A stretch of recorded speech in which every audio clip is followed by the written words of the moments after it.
और प्रांत से किसान उस महापंचायत में हिस्सा लेने के लिए 18 मार्च में जंतर मंतर पहुंच रहा। जो मुख्य मुद्दा हमारा है उसमें किसानों को उसकी फसल का लागत पे लाभकारी मूल्य मिले। जो मौजूदा जो तरीका है कीमत निर्धारित करने का, तमाम देश के किसान संगठन उससे सहमत नहीं है और उसको कंडम करते हैं। सीएसीपी का जो फार्मूला है कीमतें तय करने का, उसी की वजह से आज किसान की दुर्दशा है। सीएसीपी को पूरी तरह से हम कंडम करते हैं। हमारी सरकार से ये मांग है कि एग्रीकल्चर यूनिवर्सिटीज जिनमें रिसर्च होती है उनसे पूछा जाए कि किस फसल पे क्या लागत आती है। गेहूं की अगर कीमत तय करनी है तो लुधियाना और करनाल एग्रीकल्चर रिसर्च सेंटर है, उनसे पूछा जाए उनकी लागत कितनी आती है और उस पर लाभकारी मूल्य। जो भूपेंद्र हुड्डा कमेटी ने जो सुझाव दिया, जो इसी सरकार के द्वारा गठित एक कमेटी थी कि लागत पे 50% जोड़ के दे दिया जाए, उससे कम हमको कोई भी चीज स्वीकार नहीं है। इस मुद्दे को लेके पूरे देश का किसान, ये मुख्य मुद्दा है उस पंचायत का। ये जो पिछले 40 साल से ये सीएसीपी के नाम से और न्यूनतम समर्थन मूल्य, देश में किसी चीज का न्यूनतम समर्थन मूल्य नहीं है। एमआरपी तो है, मैक्सिमम रिटेल प्राइस, एमएसपी कहीं नहीं है। किसान के उत्पादन को एमएसपी पे डाला गया और विडंबना यह है कि एमएसपी को प्राइस मान लिया गया, एमएसपी को मूल्य मान लिया गया। मार्केट हमेशा एमएसपी से नीचे चलती है, वो मिनिमम है, वो फेयर नहीं है, उस मिनिमम से नीचे चलती है, उसको कीमत मान ली गई है। इस बजट में वित्त मंत्री ने कहा है कि किसानों का एमएसपी बहुत बढ़ा दिया गया, अब उसमें कोई ज्यादा कुछ करने की आवश्यकता नहीं है। उनको ज्ञान ही नहीं है, जानकारी नहीं है। जिस देश में 2,90,000 किसान आत्महत्या कर चुके, वो वित्त मंत्री ये कह रहा है कि एमएसपी से किसान खुशहाल हो गया। ये इग्नोरेंस है, ये सोच है इस सरकार की और हम उससे इत्तेफाक नहीं रखते हैं। उसी जो बजट में जिस तरह से अनदेखी हुई है किसान की, 65% किसान और 1% बजट इस देश में, ये आज़ादी के बाद पहला बजट है जिसमें पूरी तरह से इग्नोर किया गया किसान को। बजट में कहीं ये नहीं कहा गया कि किसान की आय को कैसे बढ़ाया जाएगा। कोई योजना उस तरह की लेके नहीं आए गए। एक ही चीज लाए बजट में कि किसान को कर्जा और दिया जाएगा, मुनाफा उसको दिया नहीं जाएगा, फसल के दाम उसके कम तय किए जाएंगे, फसल उसकी घाटे में रहेगी, कर्जा उसको दे दिया जाएगा।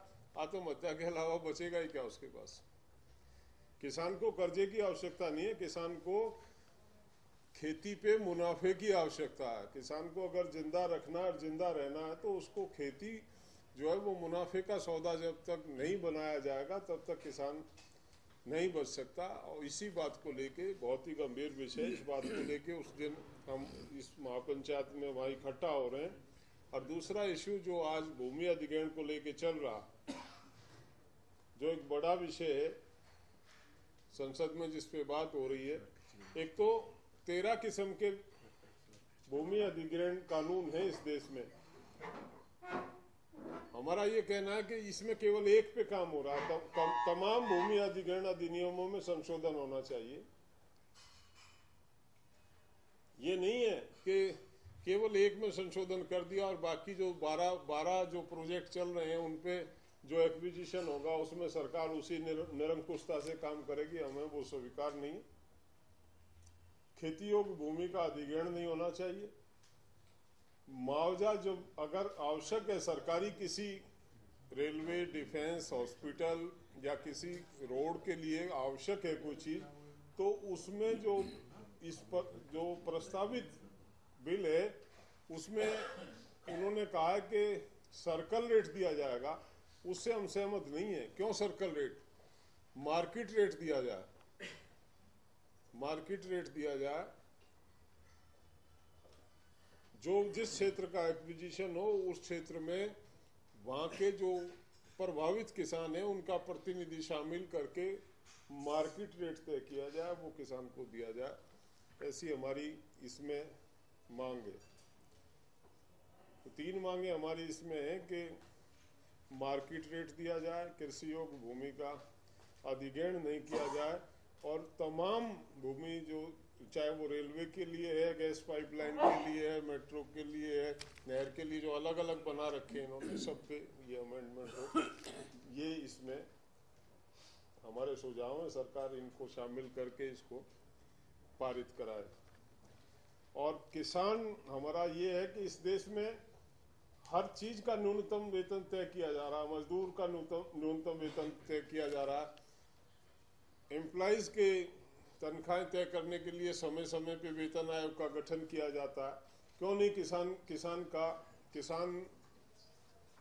का इनकम के लिए किसान आयोग का गठन किया जाए, जो ये सुनिश्चित करे कि किसान की मिनिमम आय इतनी होगी। फार्मर्स पे कमीशन का गठन किया जाए, ऐसी हमारी मांग है इस सरकार से। जब तक किसान की एक मिनिमम, एक न्यूनतम आय सुनिश्चित नहीं की जाएगी, तब तक किसान इस देश में सरवाइव नहीं कर सकता। तीसरा हमारा जो एफटीए, जो फ्री ट्रेड एग्रीमेंट हो रहे हैं और जो यूरोपियन यूनियन के साथ एक बिल्कुल ही फाइनल स्टेज में, हम उसका विरोध करते हैं, क्योंकि जितने भी यूरोपियन देश हैं उनके पास एग्रीकल्चर जो प्रोडक्शन है वो सरप्लस है, सब्सिडाइज प्रोडक्ट हैं वो हमारे देश में लाके अपने उस सरप्लस को खपाना चाहते हैं। हमारी सरकार जो है उनके दबाव में उस समझौते को करने जा रही है, हम उसका विरोध करते हैं। हमारे किसान को आज ही भाव नहीं मिल पा रहा है। अगर वो सरप्लस, जो यूरोप का जो सरप्लस है वो हमारी मंडी में आ गया तो यहाँ का किसान बर्बाद हो जाएगा। तीसरा जो बहुत बड़ी बात हो रही है, एफडीआई पे जो बात हो रही है और उसमें किसान के रुख की बात करते हैं, हमारी आशंका है, हम कहते हैं किसान एफडीआई लाए या कुछ और ले आए, लेकिन किसान के हितों को सुरक्षित किया जाए। इसमें ये प्रावधान है कि कोई भी कंपनी 80% माल बाहर से ला सकती है। अगर वालमार्ट जैसी मजबूत कंपनी चीनी ब्राजील से लेके आएगी, गेहूं ऑस्ट्रेलिया से लेके आएगी, तो हम कहाँ बेचेंगे? हमको कैसे सुनिश्चित किया जाएगा? एक नंबर 2 ये है कि उसमें जिस तरह हमारा पंजाब के पुराने तजर्बे हैं, पेप्सी ने जो करार पंजाब में किए थे और जिस तरह से किसान को धोखा दिया था पेप्सी ने आलू और टमाटर की खेती करा के, अगर ये कंपनियां उसी तरह से किसान को करेंगी तो गाइडलाइंस में सरकार करे जो समझौता करना, लेकिन गाइडलाइंस में किसानों के हित सुरक्षित किए जाए, किसानों को कंपनी के सामने खुला ना छोड़ दिया जाए कि उसे इससे भी बुरी पोजीशन में पहुंचा दिया जाए। हम एक्सप्लॉइटेड हैं, ये आज का व्यापारी हमको लूट रहा है, ये तय बात है, लेकिन ऐसा ना हो जाए कि भेड़िए की चुंगल से निकल के शेर की चुंगल में फंस जाएं और ज्यादा परेशानी का सामना करना पड़े। तो इसमें जब तक ये सुनिश्चित नहीं होता एफडीआई में कि किसान के हितों की रक्षा किस तरह से की जाएगी, तब तक हम इसका पूरी तरह से इसका विरोध करते हैं। ये हमारे मुख्य मुद्दे हैं जो उस दिन हम अपनी पंचायत में जिन विषयों को लेके हम सरकार के आमने सामने होंगे। और ये आर पार की लड़ाई, ये पंचायत जो होने जा रही है, ये कोई ऐसी पंचायत नहीं है कि लोग इकट्ठा हुए लोग चले जाएंगे। लोग फैसला करके और सरकार से बिल्कुल या तो सरकार सहमत होगी या सरकार से युद्ध होगा। 2 बातों को लेके इस पंचायत का आयोजन किया गया। भूमि अधिग्रहण बिल में मेरा ये कहना है कि भूमि अधिग्रहण बिल जो बना था, जो मंत्रालय के द्वारा तैयार किया गया और जिसको संसदीय समिति में रखा गया, जो संसदीय समिति के जो सुझाव हैं उनको मान्यता देते हुए सरकार जो है उनको संसद में पास करे। ये पहली दफे हुआ संसद के इतिहास में कि कोई संसदीय समिति में कोई बिल गया, उसको फाइनल ड्राफ्ट कर दिया गया, उसके बाद वो दोबारा से उसको कैबिनेट में रेफर कर दिया और उसमें जो सुझाव संसदीय समिति ने दिए थे उनको इग्नोर करके एक नया ड्राफ्ट तैयार कर लिया गया। उससे हम सहमत नहीं है। हमारा ये कहना है कि जो संसदीय समिति की जो रिपोर्ट है उसको संसद में लाकर उसको पास किया जाए। ये जितने भी तरह के जो 13 तरह के अलग अलग भूमि अधिग्रहण अधिनियम बने हुए हैं, ये संशोधन सब पे लागू हो। अभी ये केवल एक जो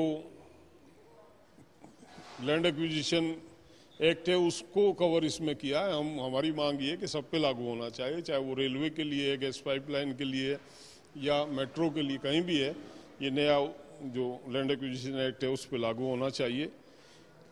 कृषि योग्य भूमि का अनावश्यक जो है वो जो अधिग्रहण होता है, कॉलोनाइजिंग और इंडस्ट्री के लिए तो 1 इंच भी कृषि योग्य भूमि का अधिग्रहण होना ही नहीं चाहिए। ये हमारी पहली मांग, तो उसी को लेके हम यहाँ इकट्ठा हो रहे हैं। और जो हमारी अन्य मांगे हैं उसके साथ ये भी हमारा एक मुख्य विषय है। कर्ज माफी घोटाला एक बहुत बड़ा, हम तो पहले से ही हमको पता था और हमने ये बात कही भी। ये तो हम धन्यवाद देते हैं सीएजी का जिन्होंने इस मामले को उजागर किया। 52 करोड़ सरकार ने प्रचार किया 51 करोड़ रुपए की कर्ज माफी का। 52 करोड़ केवल मात्र माफ किए गए और 52 करोड़ में से 22% घोटाले की भेंट चढ़ गए। तो आप अंदाजा लगा सकते हैं कि किसानों को उससे कितना लाभ हुआ। जिस देश में इसी दौरान 2007 से और 2013 तक 30 लाख करोड़ रुपया इंडस्ट्री का माफ किया गया, जिसकी चर्चा नहीं है इस देश में किसी मीडिया के माध्यम से, अखबार के माध्यम से, सरकार के माध्यम से। उससे 30 लाख करोड़ से तो कोई फर्क नहीं पड़ा। सरकार के 52 करोड़ से का हंगामा भी इन्होंने कर लिया और उसका भी लाभ किसान तक नहीं पहुंचा। जांच होनी चाहिए इस सारे षड्यंत्र की।